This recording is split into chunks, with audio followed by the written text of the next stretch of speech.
तंत्र विद्या, काली शक्तियों का श्राप। रहस्यमयी हवेली तंत्र विद्या, काली शक्तियों का श्राप।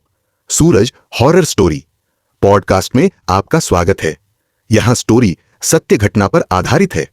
यदि आप अकेले में हो या 18 से कम उम्र के हो तो इस वीडियो से दूर हो जाओ।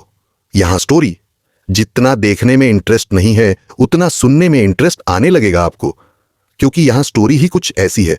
क्या आप भूत प्रेतों पर विश्वास करते हो? यदि आपका जवाब ना आए तो इस स्टोरी को पूरा सुनकर जाना, तब आपको रियलिटी महसूस होगा कि क्या होता है असल जिंदगी में और सुनी हुई बातों में। भारत के एक सुदूर गांव कर्णगरीएच में एक पुरानी और उजड़ी हुई हवेली थी जिसे लोग काली हवेली कहते थे। गांव में मान्यता थी कि यह हवेली प्राचीन तांत्रिक भैरवनाथ की थी, जिसने काली तंत्र विद्या में इतनी सिद्धि प्राप्त कर ली थी कि मृत्यु के बाद भी उसकी आत्मा इस संसार में भटक रही थी। कहा जाता था कि भैरवनाथ ने एक अमरत्व का प्रयोग किया था, लेकिन वह प्रयोग असफल हो गया। नतीजतन उसकी आत्मा अधूरी रह गई और वह एक भूतिया तांत्रिक बन गया जो हर पूर्णिमा की रात किसी न किसी की बलि से लेता था। गांव के लोग हवेली के पास जाने से भी डरते थे। कोई भी व्यक्ति अगर उस हवेली के अंदर गया तो वापस नहीं आया। 3 दोस्तों की जिज्ञासा। रवि, अर्जुन और माया।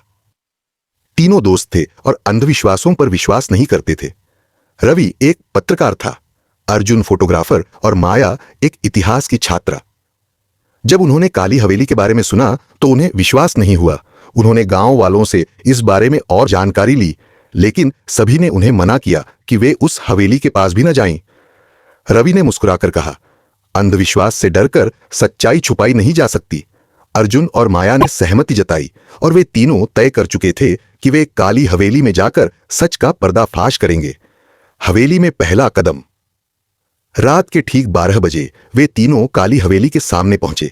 हवेली बहुत पुरानी थी, लकड़ी के दरवाजे टूटे हुए थे, खिड़कियां टेढ़ी मेढ़ी और दीवारों पर अजीब आकृतियां बनी हुई थीं। जैसे ही उन्होंने हवेली के अंदर कदम रखा, एक अजीब सी ठंडक महसूस हुई।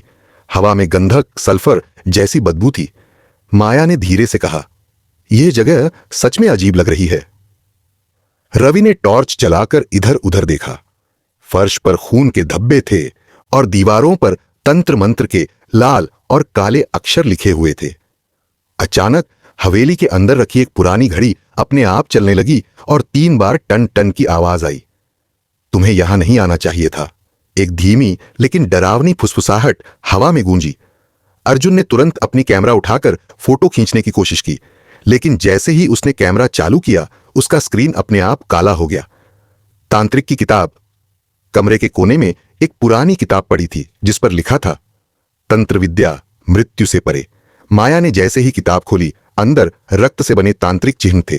कुछ पन्नों पर अघोर मंत्र लिखे थे। अर्जुन ने घबराकर कहा, हमें यहां से चलना चाहिए, ये जगह सही नहीं लग रही। लेकिन रवि ने माया से कहा, इस किताब को पढ़ो, हमें सच्चाई जाननी है।